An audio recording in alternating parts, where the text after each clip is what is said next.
കോഴിക്കോട് തീപിടുത്തത്തിന്റെ കാരണം കണ്ടെത്താൻ ഇന്ന് പരിശോധന. കെട്ടിട പരിപാലന ചട്ടം പാലിച്ചോ എന്ന് പരിശോധിക്കും. 2 ദിവസത്തിനുള്ളിൽ റിപ്പോർട്ട് നൽകാൻ ജില്ലാ കളക്ടർക്ക് ചീഫ് സെക്രട്ടറിയുടെ നിർദ്ദേശം. വിവരങ്ങളുമായി അനൽക സേതുണ്ട്. അനൽക, ഇന്നലെ 4 മണിക്കൂറോളം എടുത്താണ് തീ അണയ്ക്കാൻ കഴിഞ്ഞത്.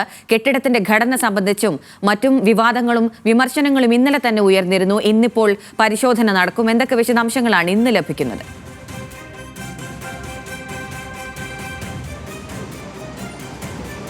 അഖില, ഞാനിപ്പോൾ നിൽക്കുന്നത് ഈ തീപിടുത്തം ഉണ്ടായിട്ടുള്ള ടെക്സ്റ്റൈൽസിന് മുൻവശമാണ്. അതായത് കോഴിക്കോട് മുഫീസൽ ബസ് സ്റ്റാൻഡിൻ്റെ മുൻവശമാണ് ഇവിടെ നിൽക്കുന്നതുമായി ബന്ധപ്പെട്ട് ഇപ്പോഴും ഇവിടെ, അതായത് ഇന്നലെ തീയണച്ചെങ്കിൽ പോലും ഇവിടെ ഈ പുക, അതായത് പുകപടലും അതോടൊപ്പം തന്നെ ചെറിയ രീതിയിൽ ദുർഗന്ധം, അതായത് AC ഉൾപ്പെടെ അല്ലെങ്കിൽ ഇൻവെർട്ടറിൻ്റെ ഉൾപ്പെടെ ബാറ്ററികൾ പൊട്ടിത്തെറിച്ചിരുന്നു. ഇതുമായി ബന്ധപ്പെട്ട് തന്നെ അതിൻ്റെ ഒരു ദുർഗന്ധം ഈ സമീപ പ്രദേശത്തൊക്കെ തന്നെ ഉണ്ട്. ഇതുമായി ബന്ധപ്പെട്ട് ഏറ്റവും നമുക്ക് നൽകാൻ കഴിയുന്ന വിവരം എന്ന് പറയുന്നത്, അതായത് ചീഫ് സെക്രട്ടറിയായ ജയത്തിലെ ജില്ലാ കളക്ടറോട് 2 ദിവസത്തിനകം അന്വേഷിച്ച് റിപ്പോർട്ട് സമർപ്പിക്കാൻ ആവശ്യപ്പെട്ടിട്ടുള്ള വിവരമാണ് ഇപ്പോൾ നമുക്ക് ലഭിക്കുന്നത്. ഇതിൻ്റെ ഈ അപകടത്തിൻ്റെ കാരണം എന്താണെന്ന കാര്യത്തിൽ ഇതുവരെ ഇപ്പോഴും അല്ലെങ്കിൽ ഷോർട്ട് സർക്യൂട്ടാണ് അല്ലെങ്കിൽ മറ്റെന്തെങ്കിലും കാരണമാണെന്ന കാര്യങ്ങൾ ഉൾപ്പെടെ ഒരു വ്യക്തത വരുത്തേണ്ടതുണ്ട്. ആ കാര്യത്തിൽ ഇന്ന്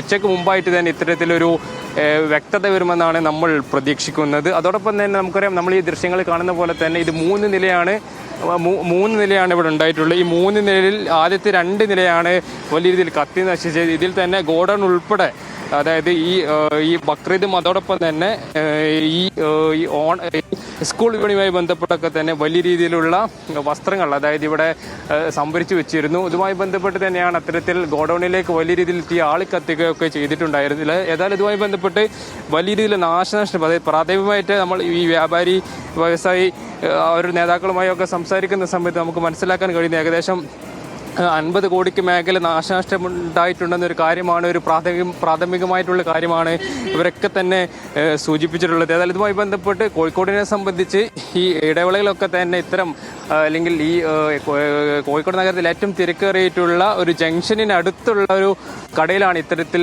തീപിടുത്തം ഉണ്ടായിട്ടുള്ളത്.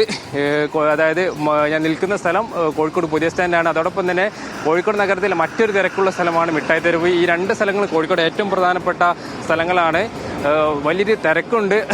ഇന്നലെ ഈ തീപിടുത്തം ഉണ്ടായ സമയം എന്ന് പറയുന്നത് കോഴിക്കോടിനെ സംബന്ധിച്ച് വലിയ രീതിയിൽ, അതായത് ബസ് യാത്രക്കാർ ഉൾപ്പെടെ, അതായത് ഉള്ളൊരു സമയത്തായിരുന്നു ഇത്തരത്തിൽ തീപിടുത്തമുണ്ട്. ആദ്യഘട്ടത്തിൽ തന്നെ പോലീസ് ഉൾപ്പെടെ വലിയ രീതിയിൽ ജാഗ്രത പുലർത്തി ഇവിടെ നിന്നും ബസ്സുകളും അതോടൊപ്പം തന്നെ ബൈക്കുകളൊക്കെ തന്നെ മാറ്റി, അതോടൊപ്പം തന്നെ പൊതുജനങ്ങളെ ഇവിടെ നിന്ന് മാറ്റുന്നൊരു സ്ഥിതിയുണ്ട്. ഏതായാലും ഇതുമായി ബന്ധപ്പെട്ട് സമീപ ജില്ലകളിൽ നിന്നും കോഴിക്കോട് നിന്നും അതോടൊപ്പം മലപ്പുറത്ത് ഉൾപ്പെടെ സമീപ ജില്ലകളിൽ നിന്നുൾപ്പെടെ ഈ ഫയർ യൂണിറ്റുകൾ എത്തിച്ചാണ് ഇത്തരത്തിൽ തീ അണച്ചത്. അതായത് 5 മണിക്കൂറിലധികം കഴിഞ്ഞാണ് ഇത്തരത്തിലൊരു തീ അണക്കുന്ന അവസ്ഥയിലേക്ക് ഇതുമായി ബന്ധപ്പെട്ട് എത്തിയിട്ടുള്ളത്. അതോടൊപ്പം തന്നെ ഇതിൽ എടുത്തു പറയുന്ന മറ്റൊരു കാര്യം എന്ന് പറയുന്നത്, ഇതിൻ്റെ ഈ കെട്ടിടത്തിൻ്റെ ഘടനയുമായി ബന്ധപ്പെട്ടാണ്. അതായത് ഇത്തരത്തിൽ ഈ ഒരു റെസ്ക്യൂ അല്ലെങ്കിൽ ഫയർ ഉദ്യോഗസ്ഥരുടെ നേതൃത്വത്തിൽ തീ അണക്കുന്ന ശ്രമങ്ങളുണ്ടായ സമയത്ത് പോലും ഇതിൻ്റെ ബ്ലൂ പ്രിന്റ് ലഭ്യമായിട്ടില്ല. അതായത് ഇതുമായി ബന്ധപ്പെട്ട് ചെറിയ ഘടനയിൽ ചില മാറ്റങ്ങൾ വരുത്തിയതായി ഫയർഫോഴ്സ് ഉദ്യോഗസ്ഥർ ഇന്നലെ മാധ്യമങ്ങളെ കണ്ട സമയത്തൊക്കെ തന്നെ പറഞ്ഞിട്ടുണ്ടായിരുന്നു.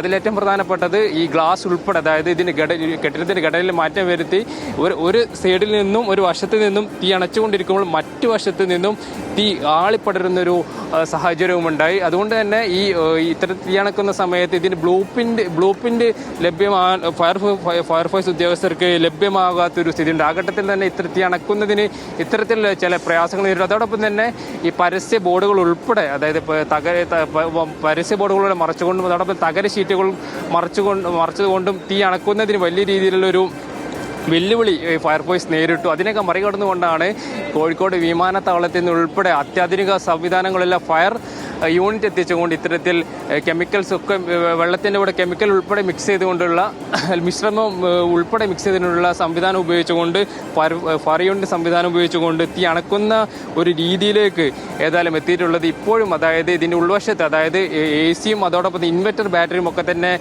അതിൻ്റെ പൊട്ടിത്തെറിക്കുന്ന ശബ്ദമുണ്ടായതായി ഇവിടെയുള്ള ആ സമയത്തുണ്ടായിരുന്ന അല്ലെങ്കിൽ ഫയർഫോഴ്സ് ഉദ്യോഗസ്ഥർ പറഞ്ഞിരുന്നു. അപ്പോൾ അതുകൊണ്ട് തന്നെ അതിൻ്റെ ഒരു ഗന്ധം ഇപ്പോഴും ഇതിൻ്റെ സമീപ പ്രദേശത്തൊക്കെ തന്നെയുണ്ട്. ഇപ്പോഴും ഈ ഫയർഫോഴ്സിൻ്റെ നേതൃത്വത്തിൽ ഉള്ളിലേക്ക്, അതായത് വെള്ളം വലിയ രീതിയിൽ പമ്പ് ചെയ്തുകൊണ്ട് ഇത്തരത്തിൽ ഈ പൂർണ്ണമായി പുക ശമിപ്പിക്കാനുള്ളൊരു കാര്യം അല്ലെങ്കിൽ ഒരു പണി ഇപ്പോഴും ഫയർഫോഴ്സിൻ്റെ നേതൃത്വത്തിൽ പിന്നെ നടന്നുകൊണ്ടിരിക്കുകയാണ്. ഏതായാലും ഇതുമായി ബന്ധപ്പെട്ട് നേരത്തെ സൂചിപ്പിച്ചതുപോലെ ഞാനൊന്ന് ഇടപെടുകയാണ്. ഈ നഷ്ടം സംബന്ധിച്ച് സമീപത്തെ അതായത് വ്യാപാരികൾക്കും നഷ്ടമുണ്ടായിട്ടുണ്ടോ? ഈ കാലിക്കറ്റ് ടെക്സ്റ്റൈൽസിന് മാത്രമാണോ ഈ നഷ്ടത്തിലെ അതായത് ഇത്രയും കോടിയുടെ ഉണ്ടായി എന്ന് അനിൽക്ക തന്നെ നേരത്തെ പറഞ്ഞു. ഈ നഷ്ടം സമീപത്തെ വ്യാപാരികൾക്ക് കൂടി ഉണ്ടായിട്ടുണ്ടോ?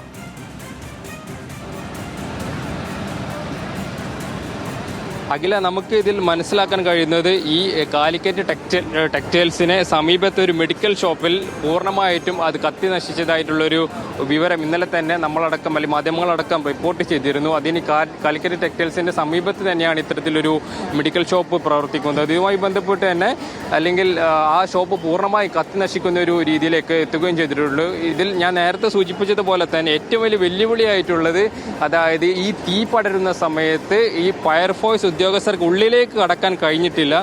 ഈ ഉള്ളിലേക്ക് കടക്കാൻ കഴിയാത്തത് വലിയ രീതിയിലുള്ള അല്ലെങ്കിൽ തീ പടരാനുള്ള ഒരു കാരണമായി. അതായത് വെള്ളം പമ്പ് ചെയ്യുന്ന സമയത്തൊക്കെ വെള്ളം പുറത്തേക്ക് തന്നെ പോകുന്ന ഒരു അവസ്ഥയാണ് ഉണ്ടായിട്ടുള്ളത്. അതുകൊണ്ടാണ് ഇന്നലെ ഈ തീ പിടിച്ച് ഏകദേശം 2 മണിക്കൂറിനുള്ളിൽ തന്നെ ഈ JCB ഉൾപ്പെടെയുള്ള സംവിധാനങ്ങൾ ഉപയോഗിച്ച് അതിന് ചില്ല് തകർത്തുകൊണ്ടാണ് വെള്ളം ഉള്ളിലേക്ക് പമ്പ് ചെയ്യുന്ന ഒരു സാഹചര്യം ഉണ്ടായിട്ടുള്ളത്. അതിൽ നിന്ന് നമുക്ക് വ്യക്തമാണ്, അതായത് നമുക്കറിയാം കോർപ്പറേഷന്റെ കീഴിലുള്ള കെട്ടിടമാണ്. അതുകൊണ്ട് തന്നെ ഈ കെട്ടിടവുമായി ബന്ധപ്പെട്ട് ഇതിന്റെ ഘടനയിൽ ഏതെങ്കിലും തരത്തിലുള്ള ഒരു മാറ്റം നടത്തുകയാണെങ്കിൽ അതിന് കോർപ്പറേഷന്റെ ബിൽഡിംഗ് ഡിപ്പാർട്ട്മെന്റിന്റെ ഒക്കെ തന്നെ പെർമിഷൻ അല്ലെങ്കിൽ അനുമതി ആവശ്യമാണ്. അല്ലെങ്കിൽ അതിന് ഇതിന്റെ കീഴിലുള്ള അല്ലെങ്കിൽ എഞ്ചിനീയർ ഉൾപ്പെടെ ആൾക്കാരുടെ അല്ലെങ്കിൽ അനുമതി ആവശ്യമാണ്. അല്ലെങ്കിൽ അത്തരത്തിൽ എന്തെങ്കിലും മാറ്റുകയാണെങ്കിൽ തന്നെ അത് കോർപ്പറേഷന് അധികൃതർക്ക് മുന്നിൽ സമർപ്പിക്കേണ്ടതുണ്ട്. എന്നാൽ ഇതുമായി ബന്ധപ്പെട്ട് അത്തരത്തിലൊന്നും ഉണ്ടായിട്ടുള്ള കാര്യമാണ് ഇപ്പോൾ നമുക്ക് മനസ്സിലാക്കാൻ കഴിയുന്നത്. ഇതിൽ ദൃശ്യങ്ങൾ കാണുന്ന പോലെ തന്നെ 3 വശങ്ങളിൽ നിന്നുമാണ്, അതായത് ഞാനിപ്പോൾ നിൽക്കുന്ന ദൃശ്യങ്ങൾ കാണുന്ന പോലെ തന്നെ മൊഫീസിൽ ബസ് സ്റ്റാൻഡിന് സമീപമാണ്. അതിന് ഇവിടെ നിന്നും അതോടൊപ്പം തന്നെ മെഡിക്കൽ കോളേജ് ഭാഗത്ത് നിന്ന് പോകുന്ന ആ വശത്ത് നിന്നും അതോടൊപ്പം തന്നെ ഈ ജംഗ്ഷൻ ഈ കാലിക്കറ്റ് ടെക്സ്റ്റൈൽസ് നിൽക്കുന്ന ഈ ജംഗ്ഷന് സമീപത്ത് നിന്നും അതായത് 3 വശങ്ങളിൽ നിന്നടക്കം ഈ ഫയർഫോഴ്സിന്റെ നേതൃത്വത്തിൽ വെള്ളം പമ്പ് ചെയ്തിട്ട് പോലും 5 മണിക്കൂറിലധികം കഴിഞ്ഞിട്ടാണ് ഇത്തരത്തിൽ ഒരു തീ അണക്കുന്ന ഒരു സംവിധാനത്തിലേക്ക് ഫയർഫോഴ്സിന് പോകാൻ കഴിഞ്ഞത്. അതോടൊപ്പം അതിൽ എടുത്തു പറയേണ്ട മറ്റൊരു കാര്യമെന്ന് പറയുന്നത് കോഴിക്കോടിനെ സംബന്ധിച്ച് തന്നെ ഈ കോഴിക്കോട് നഗരത്തിൽ ഏറ്റവും അടുത്തുള്ള ഫയർ സ്റ്റേഷൻ യൂണിറ്റാണ് ബീച്ച് ഫയർ സ്റ്റേഷൻ യൂണിറ്റ് എന്ന് പറയുന്നത്. അവിടെ കഴിഞ്ഞ കുറേ കാലങ്ങളായി അതായത് ഈ കോർപ്പറേഷനിലെ പ്രതിപക്ഷ പാർട്ടികൾ അതോടൊപ്പം തന്നെ കോൺഗ്രസ് ഉൾപ്പെടെയുള്ള അല്ലെങ്കിൽ പാർട്ടികൾ ഉയർത്തുന്ന ഒരു പ്രശ്നമായിരുന്നു ഇവിടെയുള്ള ഫയർഫോഴ്സ് സംവിധാനം അപര്യാപ്തമാണെന്നൊരു കാര്യം. അതായത് ഇവിടെ ഫയർഫോഴ്സിന് നല്ലൊരു കെട്ടിടമല്ല, ഇവിടെ ഫയർ യൂണിറ്റുകളെല്ലാം തന്നെ കോഴിക്കോട് നഗരത്തിലെ മറ്റ് ഫയർ സ്റ്റേഷനുകളിലേക്ക് മാറ്റുന്ന ഒരു അവസ്ഥയുണ്ടായി, ഉദ്യോഗസ്ഥരടക്കം മാറ്റുന്ന ഒരു അവസ്ഥയുണ്ടായി. കോഴിക്കോട് നഗരത്തിൽ ഏറ്റവും പ്രധാനപ്പെട്ട ഒരു ഫയർ സ്റ്റേഷന് ആയിട്ട് പോലും ബീച്ച് ഫയർ സ്റ്റേഷൻ ഒരു ഫയർ യൂണിറ്റ് മാത്രമാണ് ഇവിടെയുള്ളത്. അതുകൊണ്ടൊക്കെ തന്നെ ഇത്തരത്തിൽ ഈ തീ ആളിപ്പടർന്ന സമയത്ത് പോലും തീ അണക്കുന്നതിന് വലിയ രീതിയിലുള്ള വെല്ലുവിളി നേരിട്ടു. മീഞ്ചന്തയിൽ നിന്നും വെള്ളിമാട് നിന്നും ഇവിടെയുള്ള ഫയർ സ്റ്റേഷനുകളിൽ നിന്നാണ് ഈ യൂണിറ്റ് എത്തിച്ചുകൊണ്ടാണ് ഇത്തരത്തിൽ ആ ഘട്ടത്തിൽ തീ അണക്കാനുള്ള ശ്രമം നടന്നത്. അതോടൊപ്പം തന്നെ ഇതിൽ അടുത്തു വരേണ്ട കാര്യം എന്ന് പറയുന്നത് ഈ കാലാകാലങ്ങളായി അല്ലെങ്കിൽ ഇവിടെയുള്ള കോർപ്പറേഷനിലെ പ്രധാനപ്പെട്ട പ്രതിപക്ഷ പാർട്ടികളായ മുസ്ലിം ലീഗും കോൺഗ്രസ് അടക്കം ഈ കാര്യത്തിൽ ഒരു അടിയന്തരമായ ഇടപെടൽ ആവശ്യപ്പെട്ടുകൊണ്ട് തന്നെ കോർപ്പറേഷനിലടക്കം അല്ലെങ്കിൽ ഈ കൗൺസിൽ നടക്കുന്ന സമയത്തടക്കം ഈ വിഷയം സൂചിപ്പിച്ചിരുന്നു. നഗരത്തിലെ ഏറ്റവും തിരക്കേറിയിട്ടുള്ളൊരു സ്ഥലമായിട്ട് പോലെ അല്ലെങ്കിൽ കൃത്യമായിട്ട് ഇടവേളകൾ ഇവിടെ ഈ തീപിടുത്തം ഉണ്ടാകുന്നുണ്ട്. മിഠായിത്തെരുവ് ഉൾപ്പെടെ സ്ഥലങ്ങളിൽ തീപിടുത്തം ഉണ്ടാകുന്നുണ്ട്. ആ സമയത്ത് തന്നെ ഇത്തരത്തിൽ ഒരു ബീച്ച് ഫയർ സ്റ്റേഷനിൽ ഒരു യൂണിറ്റിന് വെച്ച് മാത്രമാണ് ഇത്തരത്തിൽ പ്രവർത്തിക്കാൻ കഴിയുന്നത്. മിക്ക തവണയും ഈ മീഞ്ചന്തയിൽ നിന്നും വെള്ളിമാടുകുന്ന് കോഴിക്കോട് പോലെയുള്ള തിരക്കുള്ള നഗരത്തിൽ മീഞ്ചന്തയിൽ നിന്നും വെള്ളിമാടുകുന്ന് നിന്നും ഉൾപ്പെടെ ഇങ്ങോട്ടേക്ക് എത്തുമ്പോൾ എന്നെ വലിയൊരു സമയം പിടിക്കുന്നുണ്ട്. അത്തരത്തിൽ ഇങ്ങനെ തീ പടരുന്ന സമയത്തൊക്കെ തന്നെ ഈ തീ അണക്കാൻ വലിയ രീതിയിൽ വെല്ലുവിളികൾ നേരിടുന്നുണ്ട്. ഇന്നലെ നമുക്ക് മനസ്സിലാക്കാൻ കഴിയുന്നത് അതായത് മറ്റു ജില്ലകളിൽ നിന്ന് പോലും ഫയർ യൂണിറ്റ് എത്തിയിട്ടാണ് ഇത്തരത്തിലൊരു ഈ തീ അണക്കുന്നൊരു രീതിയിലേക്ക് കാര്യങ്ങൾ എത്തിയിട്ടുള്ളത്. ഇപ്പോൾ നമുക്ക് ദൃശ്യങ്ങൾ കാണുന്ന പോലെ ഇപ്പോഴും അതായത് ഈ കാലിക്കറ്റ് ടെക്സ്റ്റൈൽസിൻ്റെ 2ാം നിലയിൽ ഇപ്പോഴും ആ പുക പൂർണ്ണമായിട്ടും ഒഴിവാക്കാനുള്ള ശ്രമം ഫയർഫോഴ്സിൻ്റെ ഭാഗത്തു നിന്ന് ഉണ്ടാവുകയാണ്. വെള്ളം ഉപയോഗിച്ചുകൊണ്ട് എല്ലാ വശങ്ങളിലും അതായത് ഇതുമായി ബന്ധപ്പെട്ട് ഈ ടെക്സ്റ്റൈൽ ഈ ഷോറൂമിൻ്റെ എല്ലാ ഭാഗങ്ങളിലേക്കും ഈ വെള്ളം പമ്പ് ചെയ്തുകൊണ്ട് ഈ പുക പൂർണ്ണമായും ഒഴിവാക്കാനുള്ള ശ്രമം നടക്കുകയാണ്. നമുക്ക് ദൃശ്യങ്ങളിൽ കാണുന്ന പോലെ തന്നെ അതായത് 2ാം നിലയിലാണ്. ഇതിൻ്റെ മുകൾ ഭാഗത്ത് തന്നെ ഇത്തരത്തിൽ പരസ്യ ബോർഡുകളുണ്ട്. ആ പരസ്യ ബോർഡുകളൊക്കെ തന്നെ ഇത്തരത്തിൽ വലിയ രീതിയിലുള്ള വെല്ലുവിളികൾ പോലീസിന് ഫയർഫോഴ്സിന് അത്തരത്തിൽ തീയണക്കാൻ വലിയ രീതിയിൽ പ്രതിസന്ധിയായിട്ടുണ്ട്. അതായത് നിരവധിയായിട്ട് ഈ വശങ്ങളിലൊക്കെ തന്നെ പരസ്യ ബോർഡുകൾ കൊണ്ടാണ് ഇത്തരത്തിൽ കവർ ചെയ്തിട്ടുള്ളത്. ഈ തകര ഷീറ്റുകളുണ്ടായിരുന്നു. ഈ തകര ഷീറ്റുകളൊക്കെ തന്നെ ഇത്തരത്തിൽ ഈ തീയണക്കാൻ ഫയർഫോഴ്സിന് വലിയ രീതിയിൽ വെല്ലുവിളികൾ നേരിടുകയും ചെയ്തു. ഈ കാര്യമൊക്കെ തന്നെ ഇന്നലെ ഫയർഫോഴ്സ് ഉദ്യോഗസ്ഥർ മാധ്യമങ്ങളെ കണ്ട സമയത്ത് സൂചിപ്പിക്കുകയും ചെയ്തിട്ടുണ്ട്. ഏതായാലും ഇതുമായി ബന്ധപ്പെട്ട് ഇപ്പോഴും ഈ പുക അതായത് പൂർണ്ണമായും ഒഴിവാക്കാൻ ശ്രമം ഫയർഫോഴ്സിന്റെ ഭാഗത്ത് നിന്ന് ഉണ്ടാകുകയാണ്. അതോടൊപ്പം തന്നെ ദുർഗന്ധം, ഈ ഇൻവെർട്ടറും അതോടൊപ്പം തന്നെ ഈ AC-യും അതിൻ്റെ ബാറ്ററി ഉൾപ്പെടെ ഇന്നലെ ഈ തീപിടുത്തത്തിൽ വലിയ പൊട്ടിത്തെറി ഉണ്ടായിരുന്നതുമായി ബന്ധപ്പെട്ട് ഇപ്പോഴും ഈ സ്ഥലത്ത് ഞാൻ നിൽക്കുന്ന സ്ഥലങ്ങൾ ഉൾപ്പെടെ വലിയ രീതിയിലുള്ള ഗന്ധം അനുഭവപ്പെടുന്നുണ്ട്. ഏതായാലും ഇതുമായി ബന്ധപ്പെട്ട് 2 ദിവസത്തിനകം നഗരം ആകെ വിഴുങ്ങുന്ന തരത്തിലുള്ള പുകയും തീയും ഒക്കെ ആയിരുന്നു അവിടെ ഉണ്ടായിരുന്നത്.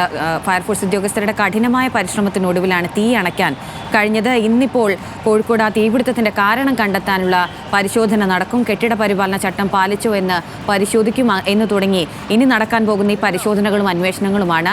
അതിനുശേഷം റിപ്പോർട്ട് നൽകാൻ ജില്ലാ കളക്ടർക്ക് ചീഫ് സെക്രട്ടറിയുടെ നിർദ്ദേശവും ഉണ്ടായിരിക്കുന്നു. അതിന്റെ വിവരങ്ങൾ നൽകുകയായിരുന്നു അനിൽ കസേദ്.